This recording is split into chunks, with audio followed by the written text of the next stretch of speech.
दोस्तों आपने सुना होगा कि इस दुनिया में वही लोग बहुत आगे बढ़ पाते हैं जिनका दिमाग तेज होता है। इस 10 मिनट के वीडियो की सबसे खास बात यह है कि इसमें आपको अपना दिमाग तेज करने के लिए यानी कि ज्यादा इंटेलिजेंट बनने के लिए एक भी ऐसा टिप या ट्रिक नहीं बताया जाएगा जिसमें कहा जाए कि आप सुबह बादाम खा लो या इतनी बजे उठो, इतनी बजे सो जाओ। लेकिन इसके बाद भी वीडियो के एंड तक आप अभी की तुलना में ज्यादा तेज बन जाओगे। और दोस्तों मैं बड़े कॉन्फिडेंस से ये बात कह सकता हूँ कि आप में से अधिकतर लोग तेज होने का ठीक से मतलब भी नहीं जानते होंगे। जब भी आप सुनते हो कि यार वो लड़का बड़ा तेज है, वो लड़की बड़ी तेज है, तो आप में से अधिकतर लोग यही सोचते हो कि या तो वो बंदा पढ़ाई में तेज है या फिर बात करने में तेज है, जबकि तेज होना इन सबसे बहुत अलग है। और इसलिए इस वीडियो को मैंने बहुत रिसर्च करके बनाया है। तो मुझे आपसे कोई लाइक या कमेंट नहीं चाहिए, बल्कि आप सिर्फ इसको ध्यान से देखो और समझो। और मैं आपको गारंटी देता हूँ कि इसको पूरा देखने के बाद आपके दिमाग में एक भी ऐसा डाउट नहीं बचेगा कि यार मैं अपने आप को तेज कैसे बनाऊं। क्योंकि हो सकता है आप में से कुछ लोगों को इस वीडियो को देखने के बाद ऐसा लगे कि यार वो तो पहले से ही तेज है। तो दोस्तों तेज बनने के लिए आपको सबसे पहले ये समझना पड़ेगा कि तेज दिमाग का मीनिंग क्या होता है। तेज दिमाग का मीनिंग है ज्यादा इंटेलिजेंट होना।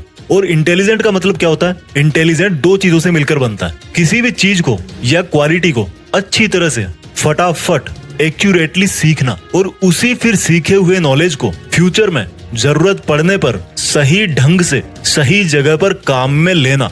सिंपल वर्ड्स में समझाता हूँ, यानी कि अगर आपने इन दो चीजों में महारत हासिल कर ली कि सीखना क्या होता है और उसको काम में कैसे लिया जाता है, तो लोग आपके बारे में यही बोलेंगे कि यार ये बंदा ना भाई सच में इंटेलिजेंट है। किसी भी चीज को सीखना और काम में लेना सुनने में बहुत ही छोटे लग रहे हैं, लेकिन यही वो दो चीजें हैं जो सक्सेसफुल लोगों को एक नॉर्मल आदमी से अलग बनाती है। तो मैं आपको सीखना और काम में लेना एकदम खुल्लम खुल्ला बताऊंगा, एकदम सिंपल वर्ड्स में बताऊंगा। आपको अब यहाँ से इस वीडियो की एक भी लाइन मिस नहीं करनी है। सबसे पहले बात करता हूँ सीखने के बारे में कि क्या सीखें और कैसे सीखें। दोस्तों इंग्लिश के अंदर एक कहावत है कि master of all jack of none, यानी कि अगर आप सब कुछ सीखना चाहोगे तो कुछ भी ठीक से नहीं सीख पाओगे। कहने का मतलब है अगर आप ये सोच रहे हो कि इस दुनिया का हर तरह का टैलेंट, हर तरह का ज्ञान मैं अपने दिमाग में भर लूं और फिर इंटेलिजेंट कहलाऊंगा, तो मेरे भाई आप बेवकूफ हो। मुझे एक बात का आप जवाब दो, आपने अभी तक अपनी लाइफ में जितने भी बड़े लोगों का नाम सुना है, उन बड़े लोगों में से कितने ऐसे लोग हैं जिन्होंने एक से ज्यादा फील्ड में अपना नाम कमाया है? आपको शायद ही ऐसा कोई सक्सेसफुल इंसान मिलेगा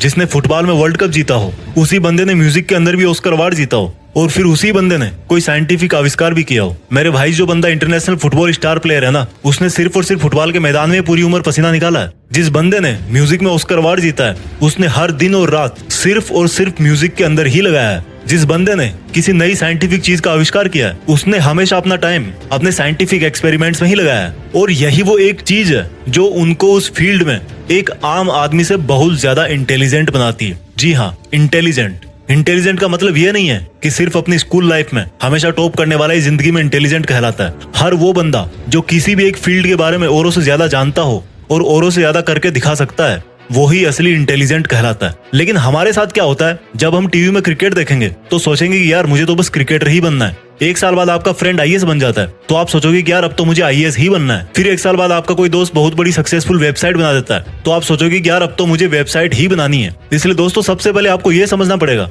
कि सक्सेसफुल होने के लिए अपने करियर का, अपने फील्ड का डिसीजन एक बार ही सोच समझ के लिया जाता है। और आपने एक बार जैसा भी डिसीजन ले लिया, आपको उसे कभी नहीं छोड़ना है। क्योंकि मैं 100% कॉन्फिडेंस के साथ बोल सकता हूँ कि अगर आपने हमेशा अपना टारगेट, अपनी डायरेक्शन पूरी जिंदगी भर एक ही तरफ रखी है, तो आप उसमें निश्चित रूप से इंटेलिजेंट बन जाओगे। और इंटेलिजेंट बनने के बाद आप क्या कर सकते हो वो तो आपको भी पता होगा।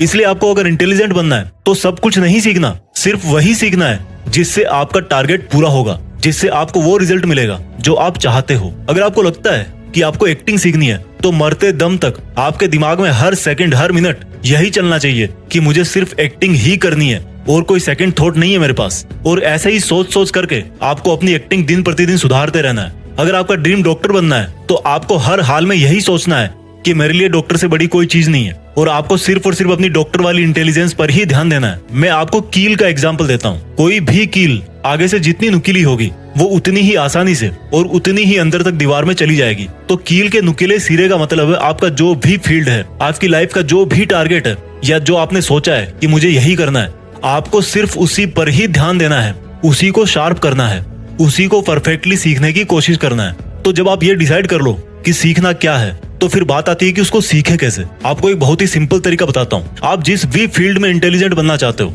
उस फील्ड में ये देखो कि आपसे पहले और कितने इंटेलिजेंट सक्सेसफुल लोग हैं, और उन सब इंटेलिजेंट्स में सबसे टॉप के इंटेलिजेंट्स कौन कौन है। जैसे मान लो आपको एक ऐसा इंटेलिजेंट क्रिकेट प्लेयर बनना है जिसको सब पता रहता है कि कौन सी बॉल पर किस तरफ कौन सा शॉट मारना है, तो अब आपने ये देखना शुरू किया कि क्रिकेट की हिस्ट्री में बड़े बड़े प्लेयर कौन कौन से हैं। उनमें से एक नाम निकल कर आया सचिन तेंदुलकर। अब आपको सचिन तेंदुलकर की तरह एक पावरफुल बैट्समैन बनना है, तो आप उनके पुराने मैच देखो, उनके इंटरव्यू देखो, उनकी लाइफ के बारे में पढ़ो, वो किस तरह से अपने आप को मोटिवेट रखते हैं, उन्होंने किस किस प्रॉब्लम का सामना किया है और उन प्रॉब्लम्स को कैसे सॉल्व किया है, उन सब को जानो। इस तरह से आपको ऐसी बहुत सारी चीजें पता लग जाएगी जो आपके फील्ड में जानना बहुत जरूरी होती है, और वही बातें आपको इंटेलिजेंट बनाती है। क्योंकि हो सकता है आप जिस भी फील्ड में इंटेलिजेंट बनना चाहते हो, उसके लिए आपको बहुत जगह से सीखने को मिल सकता है। सीखने के हजारों तरीके हैं, लेकिन कुछ भी सीखने के पहले ये अच्छी तरह से ध्यान रखना कि क्वांटिटी पर नहीं, क्वालिटी पर ध्यान देना है। आपको एग्जाम में टॉप करने के लिए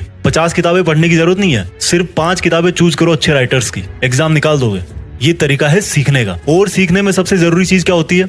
मेमोरी, याददाश्त। अगर आपको लगता है कि आपकी मेमोरी कमजोर है, तो इस पर मैंने एक वीडियो ऑलरेडी बना रखा है, इस वीडियो के खत्म होने के बाद ही उसको देखना। लिंक यहाँ पर आई बटन में भी है और नीचे डिस्क्रिप्शन में भी लिखी है। लेकिन अभी मैं इस वीडियो में बहुत कुछ बताऊंगा, पहले इसको पूरा देख के जाओ। तो जब आप ये जान जाओगे कि आपको क्या सीखना है और कैसे सीखना है, तो आप 50% इंटेलिजेंट बन जाओगे। बाकी के 50% इंटेलिजेंट तब बनोगे जब उस सीखे हुए को ठीक तरीके से अप्लाई करोगे, काम में लोगे। तो जब आपको ये लगे कि यार मैंने काफी सीख लिया है, अब टाइम आ गया कि उसको यूज कैसे करें, कहाँ करें, तो जैसे मान लो क्रिकेटर वाला एग्जांपल ही वापस लेते हैं कि आपकी नेट प्रैक्टिस पूरी हो गई, अब टाइम है आपके रियल मैच का, या आपकी पढ़ाई पूरी हो गई, अब टाइम है एग्जाम का। तो अब आपकी मेहनत को काम में कैसे लें?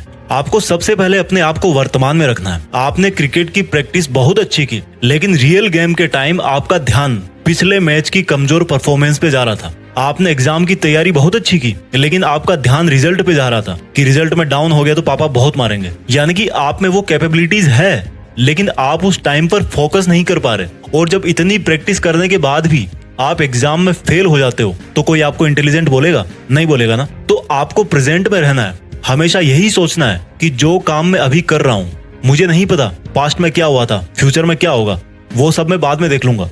मुझे सिर्फ अभी इस काम पर फोकस करना है जो मैंने शुरू किया है। इस तरह से आप अपने सीखे हुए को काम में ले पाओगे। जब आपको लगे कि यार प्रॉब्लम आ रही है, तो आप ये महसूस करो कि जिस प्रॉब्लम में आप अभी हो, उससे निपटने के लिए आपने बहुत पहले ही ईमानदारी से बहुत मेहनत करी है, और आपको अपनी काबिलियत पर पूरा भरोसा है कि आप इस प्रॉब्लम को भी सोल्व कर ही दोगे। ऐसा करने से आपके अंदर कॉन्फिडेंस आएगा। मैं ये नहीं कहता कि कॉन्फिडेंस आने के बाद भी आप उस प्रॉब्लम को सोल्व कर ही दोगे, लेकिन इतना जरूर कहता हूँ कि उस वक्त की असफलता आपको आने वाले टाइम के लिए जरूर तैयार करके जाएगी। और इस तरह से आप अपने नॉलेज को बेटर तरीके से यूज कर सकते हो। प्रॉब्लम के अगेंस्ट अपना रिस्पॉन्स टाइम घटाओ। किसी भी प्रॉब्लम को जितना शुरू में सोल्व कर दोगे ना, फ्यूचर के लिए उतना ही अच्छा होगा। क्योंकि जैसे जैसे टाइम ग्रो करता है, प्रॉब्लम की साइज भी बढ़ती रहती है। जब भी आप अपने नॉलेज को यूज करते टाइम अटक जाओ, तो इसमें कोई बुराई नहीं है कि आप फिर से अपने नॉलेज के, अपने प्रैक्टिस के मोड में वापस जाकर उसको सुधारो। दोस्तों ध्यान रखना, सीखना और उसको काम में लेना, ये दोनों प्रोसेस हमेशा पैरेलल ही चलती है। ऐसा नहीं कि आप कुछ सीखने के बाद फिर कुछ नहीं सीखोगे। इसलिए जब भी आपको लगे कि यार मेरी ट्रेनिंग में या मेरी प्रॉब्लम सॉल्विंग एबिलिटी में, मेरी ग्रोथ में कोई कमी रह रही है, तो आपको फिर से लर्निंग को और मजबूत बनाना है। दोस्तों आपने कई बार सुना होगा कि जब पहले सर्कस में किसी नए शेर को लेना होता था, तो शेर के बच्चे को लिया जाता था, क्योंकि ये माना जाता था कि अगर बड़े शेर को लेंगे तो उसको सिखा नहीं पाएंगे। लेकिन इंटेलिजेंट बनने में ऐसा बिल्कुल नहीं है। आप चाहे लड़का हो चाहे लड़की हो, आप चाहे 20 के हो या 60 के हो, आप हमेशा अपने आप को ज्यादा से ज्यादा इंटेलिजेंट बना सकते हो। और अगर आपको मेरी बातें सुन के ऐसा लगा कि आप में भी कोई खूबी है, आप भी ऐसा कुछ जानते हो जो हर कोई नहीं जानता, तो मेरा यकीन मानो आप भी एक तरह के इंटेलिजेंट हो। उस इंटेलिजेंस को और बढ़ाओ। और अगर आपने अभी तक अपने अंदर ऐसी कोई खूबी नहीं ढूंढी है, तो कोई एक चीज फिक्स करो, उसको सीखो और सही ढंग से काम में लो। और जब इंटेलिजेंट बन जाओ, तो देश में अपना नहीं